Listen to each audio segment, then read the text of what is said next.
بسم اللہ الرحمن الرحیم۔ السلام علیکم۔ ابن العربی فاؤنڈیشن میں خوش آمدید۔ آج کی ہماری کتاب یہ التمیز نامی ایک کتاب ہے جو ایک دوست نے بھیجی ہے اور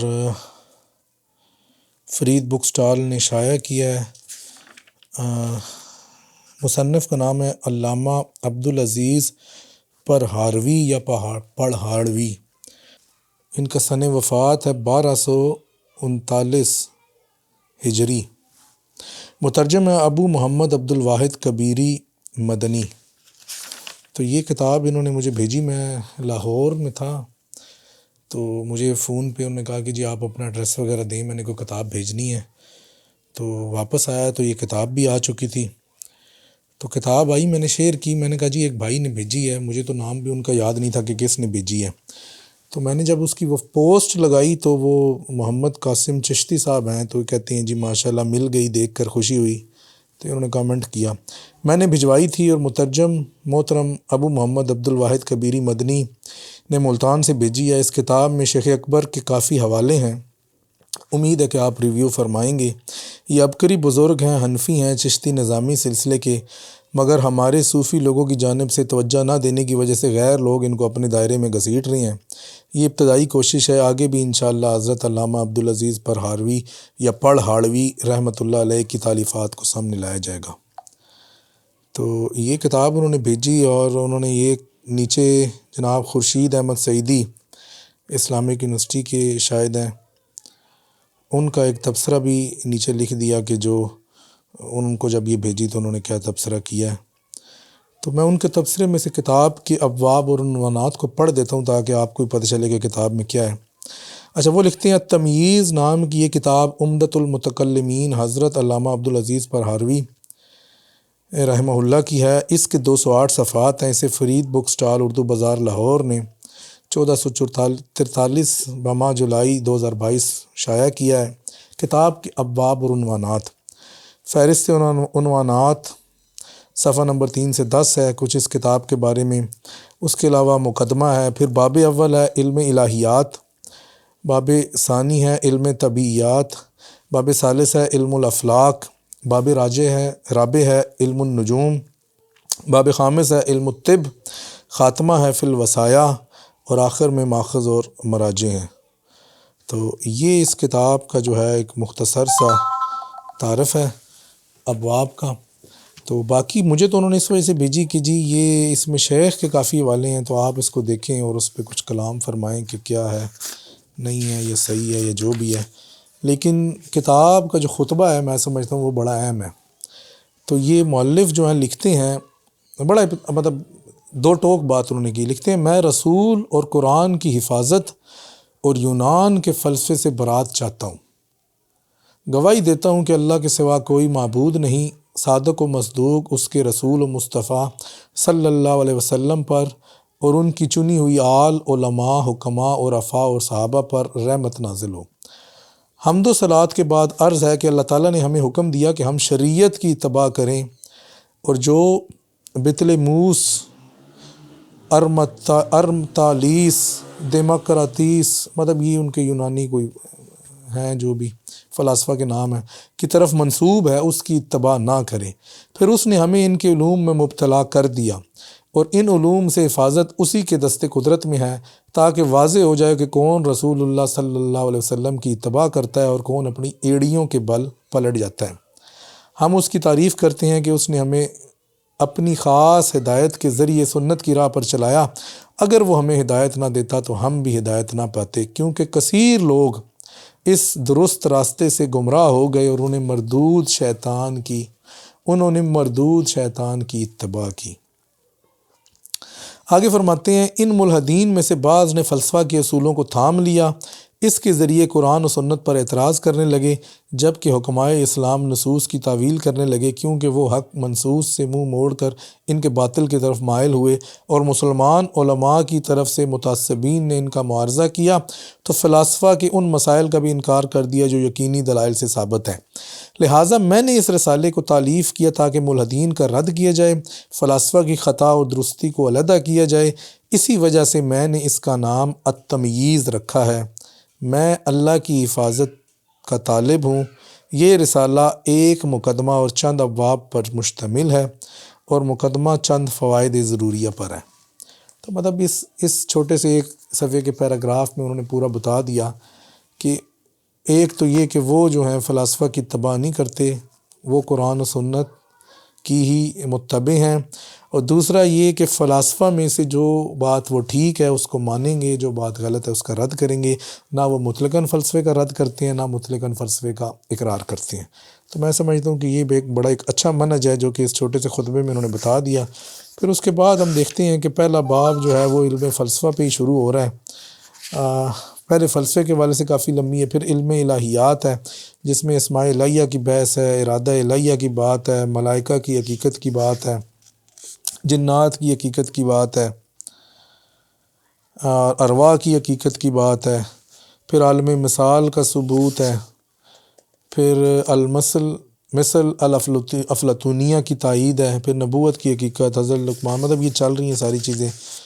تو دوسرا باب جو ہے وہ علم طبیعیات پہ ہے جس میں حیولہ، پھر عناصر قدیم ہے کہ نہیں، خلا کی حقیقت، دریائے نیل کی عجیب و غریب حکایات، نہروں کی تحقیق، آگ کی تحقیق۔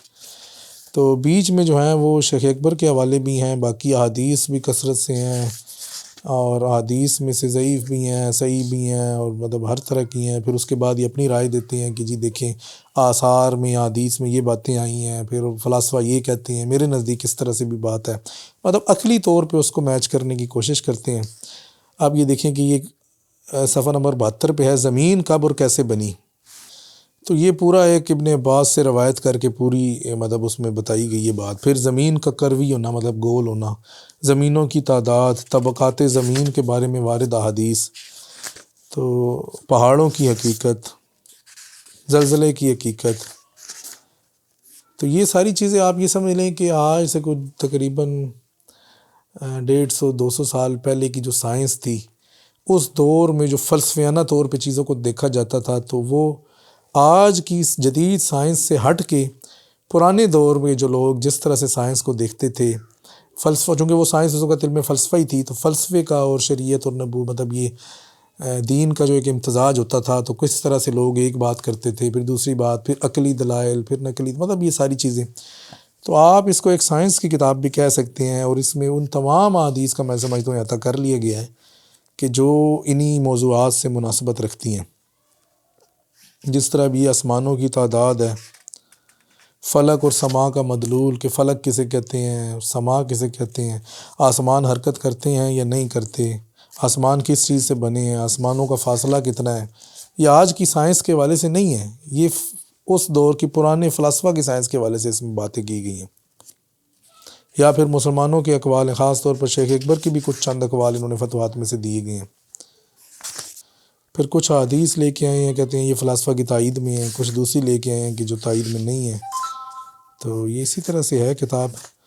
تو میں نے ابھی اس کو مکمل تو نہیں دیکھا، لیکن شیخ کے اقوال جو آئے ہیں وہ میں نے دیکھے ہیں، اور اس کے حوالے سے مجھے تو یہ ٹھیک لگے ہیں۔ مطلب 77 فتوحات میں سے نقل کی گئی ہیں چیزیں، اور فتوحات میں سے نقل کرنا تو مطلب ٹھیک ہے، اس میں تو ایسی بات نہیں ہوتی۔ اب یہ دیکھیں نا سدرۃ المنتہا کیا ہے، اس کے بارے میں لکھتے ہیں کہ شیخ ابن العربی نے فتوحات میں کہا ہے کہ وہ نور جو سدرۃ المنتہا کو پہنایا گیا بندوں کے اعمال کا نور ہے۔ مطلب یہ پورا انہوں نے پھر ایک باب جو نہیں ہے وہاں سے اٹھا لیے۔ کافی لمبی بحث ہے اس جگہ پہ۔ علم نجوم، ستاروں کے احکام۔ تو ابھی انہوں نے اس میں 3 بتائیں، 3 گروہ ہیں ستاروں کے حوالے سے۔ ایک گروہ جو یہ اعتقاد رکھتا ہے کہ ستارے مستقل فاعل ہیں، ان میں سے وہ بھی ہیں جو ان کی عبادت کرتے ہیں، ان کو الہ مانتے ہیں۔ دوسرا گروہ اعتقاد رکھتا ہے کہ ستاروں میں قطعاً کوئی تاثیر نہیں ہے، کچھ بھی نہیں ہے، یہ بس اسی طرح ہی ہیں۔ یہ کہتے ہیں اس میں عام فقہا ہیں اور کچھ اور متعصب فقہا ہیں۔ تیسرا گروہ اعتقاد رکھتا ہے کہ ستارے حکیم جل شانہ کے ارادے سے، ان کے خواص کی وجہ سے مؤثر ہیں، یعنی کہ حق تعالیٰ نے ان کے اندر جو چیزیں ودیت کی ہیں اسی کے تحت یہ کام کرتے ہیں۔ تو کہتے ہیں یہ گروہ جو نہیں ہے محققین، فلاسفہ، فقہا اور صوفیاء کا ہے۔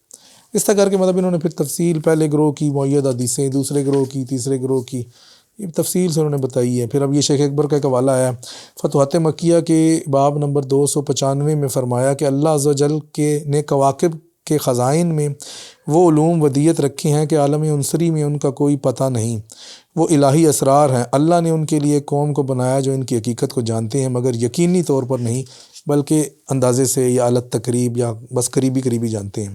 اور فی نفس ہی یہ امر صحیح ہے سوائے یہ کہ اس میں نظر کرنے والا نظر کے حق کو پورا نہ کرے تو پھنسل جائے اور اس کی نظر میں خطا واقع ہو جائے۔ تو یہاں پر یہ شیخ کے والے سے نقل کر رہے ہیں کہ شیخ کہہ رہے ہیں کہ ان علوم کی حقیقت بھی ہے، سب کچھ ہے، لیکن لوگوں کی تک کی وہ رسائی نہیں ہے کہ اس ایکوریٹلی ان علوم تک پہنچ سکیں۔ وہ چھوٹا موٹا جتنا ان کو آتا ہے اس میں جب غور کرتے ہیں تو کبھی ٹھیک اس کا ہو جاتا ہے، کبھی اندازہ غلط ہو جاتا ہے، اس طرح سے ہے۔ تو شیخ نے اس طرح سے لکھا ہے اس کو۔ آگے لکھا ہے عمر اس علم کے ادراک میں ناکافی ہیں، اس کی اصل نبوت سے ہے۔ شیخ نے اس علم کو علم نبوت میں سے شامل کیا اور سب سے پہلے یہ علم حضرت ادریس علیہ السلام نے شروع کیا۔ اگرچہ اس علم کے منکرین جہال اللہ تعالیٰ کے اس فرمان والنجوم مسخرات بامرہ کو جان لیتے تو وہ نہ کہتے جو کہ اب کچھ کہتے ہیں، یعنی کہ وہ تو مطلقاً رد کر دیتے ہیں نا کہ ستاروں میں کوئی علم نہیں ہے۔ تو شیخ نے اس بات کیا ہے کہ یہ ان ستاروں کے اندر علوم ہیں، لیکن عمر قلیل ہیں، کسی کا اتنا تجربہ نہیں ہے، کسی کے پاس اتنی رسائی نہیں ہے کہ اصل علم تک 100% ایکوریٹلی پہنچ جائے۔ علم نجوم میں جو لوگ باتیں کرتے ہیں وہ زیادہ تر اندازے سے کرتے ہیں، کبھی ٹھیک ہو جاتی ہے کبھی ٹھیک نہیں ہوتی، اور بیسیکلی یہ علم جو نہیں ہے وہ نبوت کے علوم میں سے، مطلب حضرت ادریس علیہ السلام کو سب سے پہلے دیا گیا۔ اچھا، اس کے بعد آگے بھی دیکھیں سورج اور چاند کا حجم کتنا ہے، مطلب یہ اس طرح کی باتیں بھی ہیں، اور یہ باتیں کو آج کی سائنس سے انہوں نے ثابت نہیں کی، یہ پرانے دور میں جس طرح سے لوگ نکالتے رہے ہیں بس اسی کے حساب سے بتایا گیا ہے۔ کسی نے کہا ہے کہ جی 116 گنا ہے، کسی نے کہا ہے 326 گنا ہے، مطلب یہ مختلف آپ کو باتیں ملیں گی، پھر حدیث بھی اور آثار بھی ملیں گے۔ ستاروں کا حجم، سورج کا مغرب سے طلوع ہونا، معراج النبی کا اثبات، ہوا کی تحقیق، بادل کی تحقیق، مطلب آپ یہ سمجھیں کہ آج سے 200 سال پہلے جس طرح سے بغیر جدید سائنس کے، جدید ٹیکنالوجی کے جس طرح سے چیزوں کو دیکھا جاتا تھا، تو اس میں آپ کو وہ سب چیزیں مل جائیں گی کہ اس دور میں لوگ کس طرح سے دیکھتے تھے۔ تو میں سمجھتا ہوں کہ اچھی کتاب ہے، اگر کسی بندے کا موضوع ہے، کسی بندے کو شوق ہے کہ وہ یہ چیزیں دیکھے کہ آج سے 200 سال 100-150 سال پہلے کس طرح سائنس کی کیا حقیقت تھی، کس حد تک وہ پہنچی تھی۔ اب تو خیر بہت ترقی کر لی ہے، اتنے انسٹرومنٹس ہو گئے ہیں، پہلے تو بس چاندی ہوتے تھے اور وہ خود ہی سب کچھ کرتے تھے۔ تو یہ کتاب ہے التمیز، اس کو دیکھ لے، پڑھ لے۔ شیخ کے بھی حوالے ہیں، باقی بھی ہیں، احادیث ہیں، آثار کثرت سے ملیں گے، تو کچھ نہ کچھ اس کو لازمی مل جائے گا اگر وہ اس علم سے شغف رکھتا ہے، اس کو شوق ہے۔ اگر آپ یہ سمجھتے ہیں، اگر یہ کوئی تصوف کی کتاب تو ہے نہیں، تو اگر کوئی صوفی ہے تو وہ اس کو اس کی ضرورت نہیں ہے، لیکن کسی کو فلسفے سے شوق ہے اور قدیم سائنس کا شوق ہے، اور قدیم سائنس میں جو آثار اور حدیث میں جو چیزیں آئیں اس کو دیکھنا، جانچنا، اس کے اوپر ایک رائے مطلب یہ دیکھنا چاہتا ہے تو یہ کتاب دیکھ لے۔ تو یہ ہماری آج کی کتاب تھی، تو میں نے کہا کہ چلیں اس کی ایک ویڈیو بنا دیتے ہیں، جو دوست اس میں انٹرسٹنگ ہوں گے تو پھر وہ اس کو لے لیں گے۔ تو فی الحال اجازت دیجیے، نیکسٹ کسی ویڈیو میں دوبارہ حاضر ہوں گے، اس وقت تک کے لیے السلام علیکم ورحمۃ اللہ وبرکاتہ۔